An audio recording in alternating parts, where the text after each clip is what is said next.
Welcome to secret of சமையல். இன்னைக்கு நம்ம பார்க்க போகிறது ஒரு லெஃப்ட் ஓவர் ரைஸ் கன்வர்ஷன். ரொம்ப டேஸ்டியாக ஒரு முறுக்கு ஒரு மிச்சமான சாதம் வச்சு எப்படி செய்யலாம் அப்படின்னு நம்ம இன்னைக்கு பார்க்க போகிறோம்.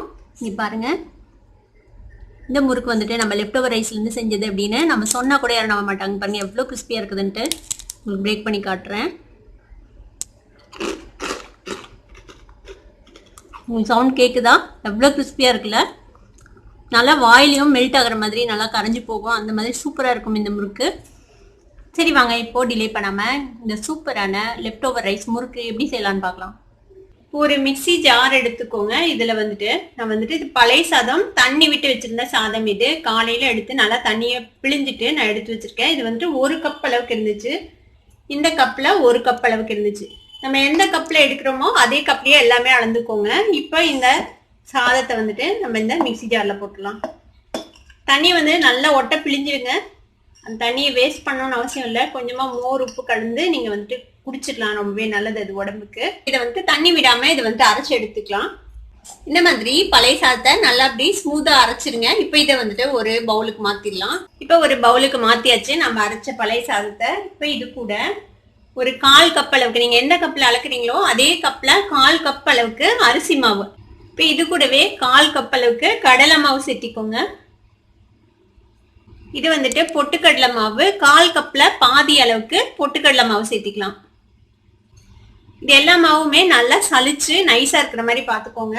இது கூட ஒரு 1/4 டீஸ்பூன் மிளகாய் பொடி சேர்த்திக்கிறேன். 1 டீஸ்பூன் நெய் சேர்த்திக்கலாம். நெய், வெண்ணெய், எண்ணெய் எது வேணால் நீங்கள் சேர்த்திக்கலாம். இது கூட கொஞ்சமாக ஒரு 1/2 டீஸ்பூன் அளவுக்கு சீரகம் சேர்த்திக்கலாம். இதுக்கு தேவையான அளவுக்கு உப்பு சேர்த்திக்கலாம். ஒரு 1/2 டீஸ்பூன் அளவுக்கு சரியா இருக்கும்.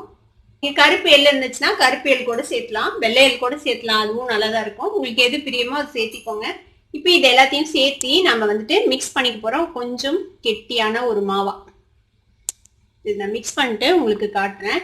ஒரு வேளை தண்ணி தேவைப்பட்டுச்சுன்னா நீங்கள் கொஞ்சமாக தண்ணி தெளிச்சுக்கோங்க. ஆனால் இந்த பழைய சாதத்தில் இருக்கிற தண்ணியிலேயே இது சரியா இருக்கும். நம்ம அதோடய அப்படியே மிக்ஸ் பண்ணிடலாம். இப்போ பாருங்க, இந்த மாதிரி ஒரு கன்சிஸ்டன்சியில் நம்ம மாவு ரெடி பண்ணி வச்சுக்கணும்.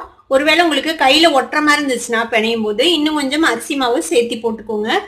நான் யூஸ் பண்ணுற அரிசி மாவு வந்துட்டு நம்ம பதப்படுத்தின அரிசி மாவில் நம்ம நார்மலாக எதுக்காவது யூஸ் பண்ணுறதுக்கு போடுவோம்ல, ஃப்ரை பண்ணுறதுக்கு, அதுக்கு இதுக்கெல்லாம் அந்த அரிசி மாவு தான் நான் போட்டிருக்கேன். இப்போ இந்த மாதிரி கொஞ்சம் கெட்டியான ஒரு மாவை இந்த மாதிரி பணிஞ்சு வச்சுக்கோங்க.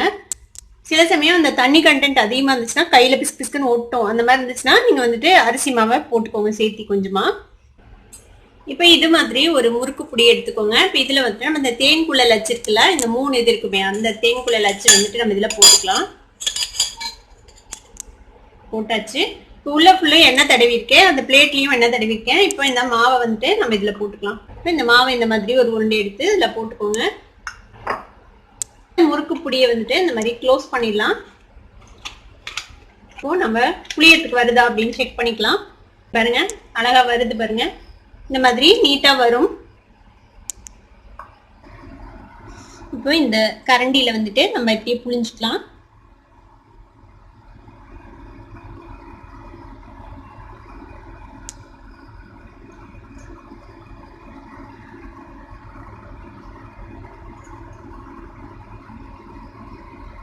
இப்போ இந்த டிப்பை வந்துட்டு ஏதோ ஒரு இடத்துல ஒட்டி விட்டுருங்க. இந்த மாதிரி நான் கொஞ்சம் குட்டி குட்டி முறுக்காக தான் போடுறேன். இப்போ இது மாதிரியே ஒரு 2-3 கரண்டியில் புளிஞ்சு ரெடியாக வச்சுக்கோங்க. இந்த பிளேட்டு மேலேயும் புளிஞ்சிக்கலாம். பாருங்க எவ்வளோ அழகாக கட் ஆகாமல் வருது பாருங்க.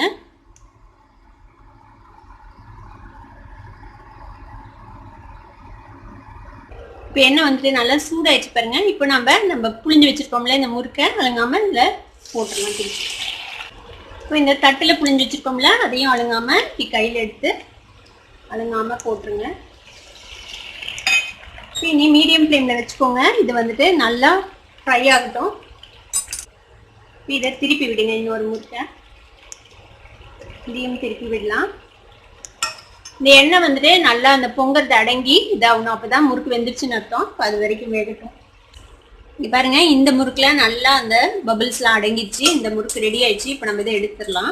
பாருங்க, நம்ம பழைய சாதத்தில் செஞ்ச முறுக்கு அப்படின்னு யார்கிட்டையும் நீங்கள் சொன்னால் கூட நம்ப மாட்டாங்க. அந்த மாதிரி சூப்பராக வந்திருக்கு பாருங்க. இப்போ இந்த முறுக்கை நம்ம ஒரு டிஷ்யூ பேப்பர் மேலே வச்சிடலாம். முறுக்கும் பாருங்க பபிள்ஸ் வந்துட்டு அடங்கிடுச்சு. இந்த முறுக்கியும் நம்ம எடுத்துடலாம். நல்லா எண்ணெயை ட்ரெயின் பண்ணிட்டு எடுத்து வச்சுக்கலாம். இப்போ பாருங்க, இது எண்ணெயும் இழுக்கல, எவ்வளோ கிளியரா இருக்க பாருங்க. இதே மாதிரியே நம்ம எல்லா முறுக்கையும் போட்டு எடுத்துடலாம். நம்மளோட பழைய சாதத்துல செஞ்ச முறுக்கு சூப்பரா ரெடி ஆயிடுச்சு. இது பழைய சாதத்துல செஞ்சது அப்படின்னு நீங்க சொன்னால் ஒழியா யாருமே கண்டுபிடிக்க மாட்டாங்க. அந்த மாதிரி சூப்பரா இருக்கும். இந்த பழைய சாதம் முறுக்கு அவங்க வீட்லயும் ரைஸ் மிச்சமாச்சு நான் கண்டிப்பா ட்ரை பண்ணி பாருங்க. ட்ரை பண்ணி பார்த்துட்டு எப்படி இருந்தது அப்படின்னு எனக்கு கமெண்ட்ஸ்ல ஃபீட்பேக் கொடுங்க. இந்த வீடியோ உங்களுக்கு பிடிச்சிருந்ததுன்னா சப்ஸ்கிரைப் பண்ணுங்க, பக்கத்துல இருக்க பெல் ஐகானை கிளிக் பண்ணுங்க. அப்பதான் என்னோட நோட்டிபிகேஷன்ஸ் உடனே உங்களுக்கு வந்து சேரும். லைக் பண்ணுங்க, ஷேர் பண்ணுங்க. தேங்க்யூ ஃபார் வாட்சிங் this video viewers. Bye bye.